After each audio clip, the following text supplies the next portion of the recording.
Welcome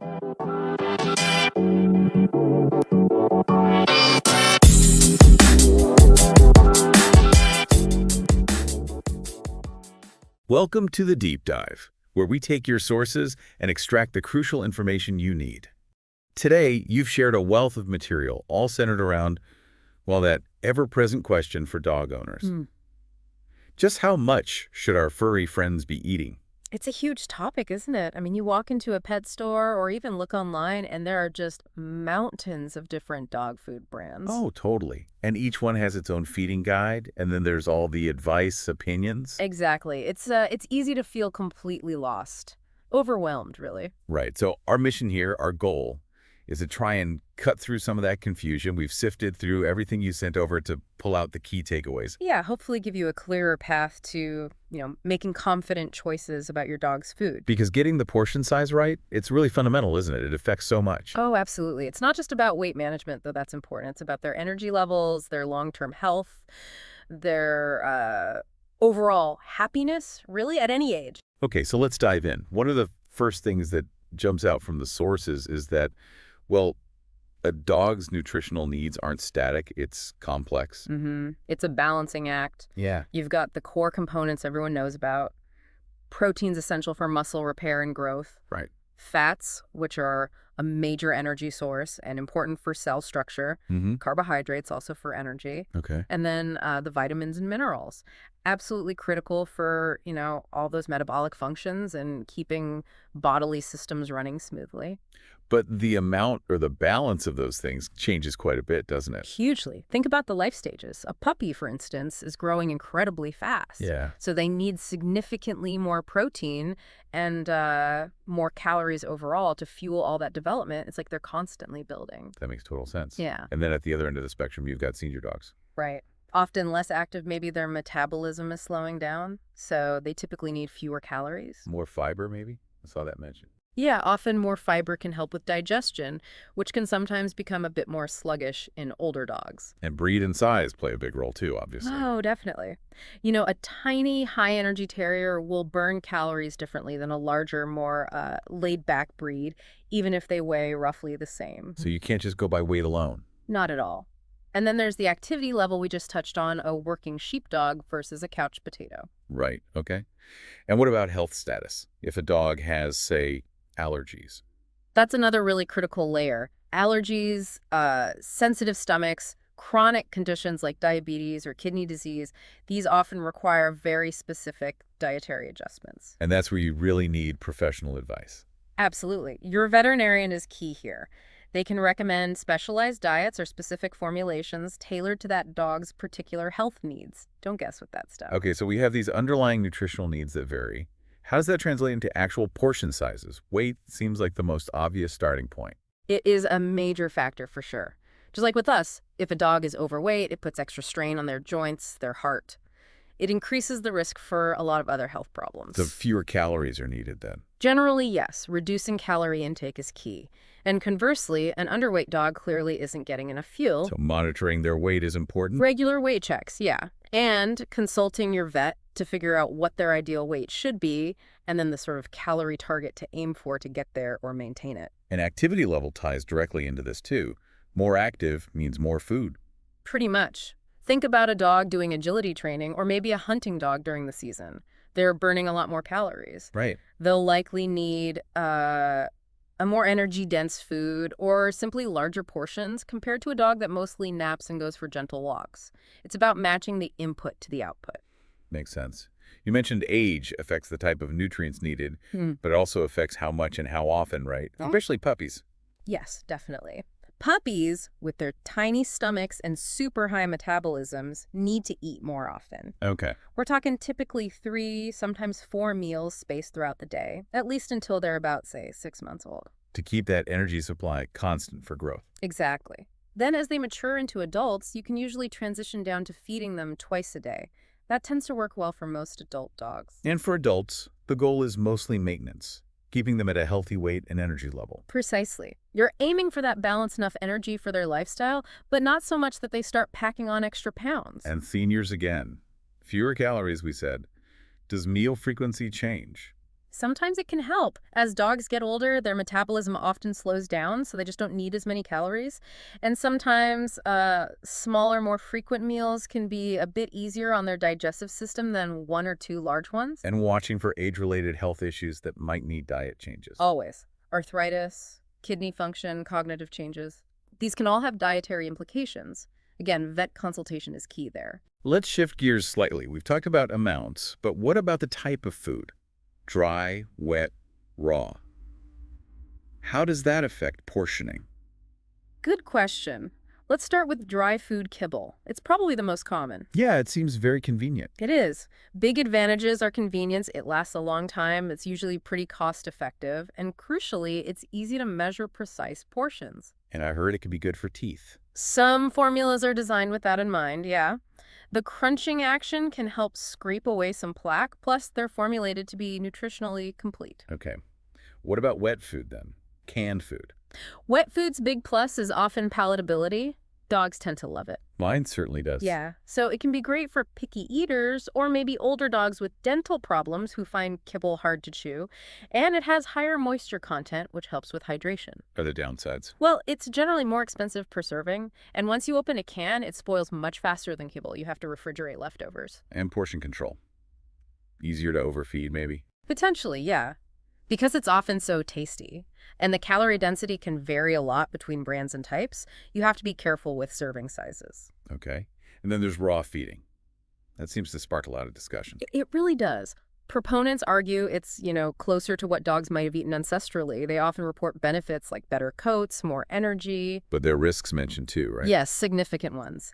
Handling raw meat always carries a risk of bacterial contamination for the dog and for the humans in the house. Like salmonella. Exactly. And ensuring a homemade raw diet is actually nutritionally complete and balanced. That's tricky. It takes careful planning, often involving supplements. So expert advice is pretty crucial there. I'd say essential. Consulting with a vet or a board-certified veterinary nutritionist is highly recommended if you're considering a raw diet, whether commercial or homemade. Don't just wing it. Right. So regardless of type, dry, wet, raw understanding, the label seems paramount for getting portions right. Absolutely fundamental. Those labels contain a lot of information, but you need to know how to decode it. Okay, what are the key things to look for? First, look for the calorie content, often listed as NECAL per cup or per can. That's crucial for calculating portions. Then, check the feeding guidelines. Those charts on the back. Yeah, but remember, those are just general guidelines, usually based on broad weight ranges. They're a starting point, not a strict rule. Because my dog might be more or less active than their average dog. Precisely. You almost certainly need to adjust based on your individual dog's metabolism, activity level, and body condition. And the ingredients list. What tells us about quality there? Okay, ingredients are listed by weight, from most to least. So the first few ingredients make up the bulk of the food. So you want to see good stuff listed first. Ideally, yes. Look for specific meat sources named clearly, like chicken, beef meal, salmon. Be a bit wary of vague terms like meat byproducts or animal derivatives, especially high up the list. And fillers. Things like corn or soy. High amounts of fillers might mean the food is less nutrient-dense, potentially meaning you need to feed more of it to meet your dog's needs. Quality protein sources are generally more digestible. Gotcha. What about the guaranteed analysis? That section looks complicated. It gives you the minimum percentages of crude protein and crude fat, and the maximum percentages for crude fiber and moisture. Crude. What does that mean? It's just a term for the method of measurement. The key is comparing these percentages between foods, especially protein and fat, to see if they align with your dog's needs, like higher protein for a puppy or maybe lower fat for an overweight dog. Okay, so use the label info, calories, ingredients, analysis, guidelines, but treat the guidelines as just a start and adjust based on my actual dog. Exactly. Observe your dog. Are they maintaining a healthy weight? Good energy? That's your best guide. Let's talk about some common misconceptions that came up in the sources. There are quite a few. Oh, definitely. One big one is the idea that dogs are pure carnivores and should only eat meat. But they love meat. They do, and meat is vital. But dogs are actually omnivores, technically. They evolved alongside humans, eating scraps. They benefit from a balanced diet that includes vegetables, grains, fruits. For vitamins and things. Yeah, vitamins, minerals, and importantly, fiber. An all-meat diet can actually lead to nutritional deficiencies over time. Balance is key. Okay. What about feeding table scraps? So tempting when they look at you with those eyes. I know the look, but it's generally not a great idea. First, many human foods are dangerous for dogs. Right, like chocolate, onions, grapes. Exactly. Toxic. But even safe human foods can easily throw their diet out of balance and lead to weight gain. Those little bits add up quickly, especially for smaller dogs. So best to stick to their own food, mostly. Generally, yes. Specially formulated dog food provides balanced nutrition. If you do give human food treats, make sure they're safe, given in extreme moderation, and factored into their total daily calorie intake. And always check with your vet first. Good advice. Another point mentioned was feeding frequency. Is feeding an adult dog just once a day okay? It can be done, but for most adult dogs, feeding twice a day is generally better. Why is that? It helps keep their energy levels more consistent throughout the day, prevents them from getting ravenously hungry, which can sometimes lead to gulping food too fast or even digestive upset. Okay. It can also just be better for their digestive process overall. And as we said, puppies and some seniors often benefit from even more frequent, smaller meals. A regular schedule is usually best. So we're trying to find the right amount, feed the right stuff. How do we actually know if we're getting it right? What are the signs of over or underfeeding? Great question. This comes back to observation. Overfeeding is unfortunately very common and leads to obesity. Which causes health problems. Major ones. Diabetes, heart disease, joint problems like arthritis are all much more likely in overweight dogs.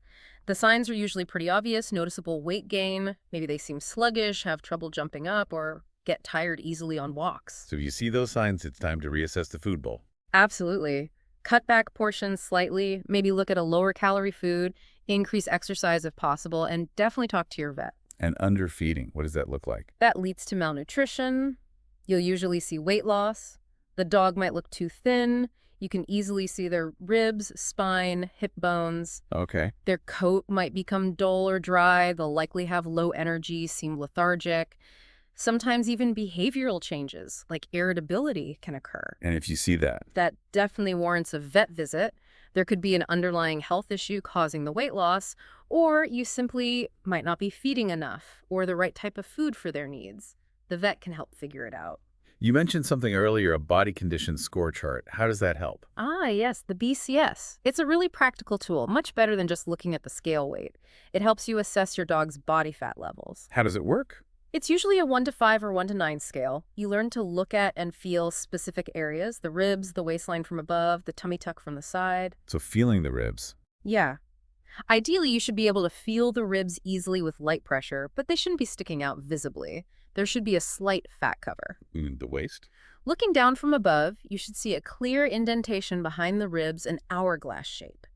And from the side, their belly should tuck up towards their hind legs, not hang straight down or bulge. So it's a hands-on assessment. Exactly. There are charts online you can find easily, or just ask your vet to show you next time you're in. Using the BCS regularly helps you catch weight changes early. Let's touch on size again. Do small, medium, and large breeds need fundamentally different approaches beyond just portion size? There are some general considerations, yeah. Small breeds like Chihuahuas or Dachshunds often have surprisingly high metabolic rates for their size. So they burn calories faster. Relatively speaking, yes. They might need more calories per pound of body weight than a larger dog. Nutrient-dense food in small kibble sizes often works well. But they can also become overweight easily, so portion control is still vital. Okay. And medium breeds? Beagles? Cockers? They tend to have more moderate needs. A good quality, balanced diet supporting their typical activity level is usually the way to go. Regular exercise and keeping an eye on their weight with that BCS score are key. Pretty straightforward, usually. And large breeds?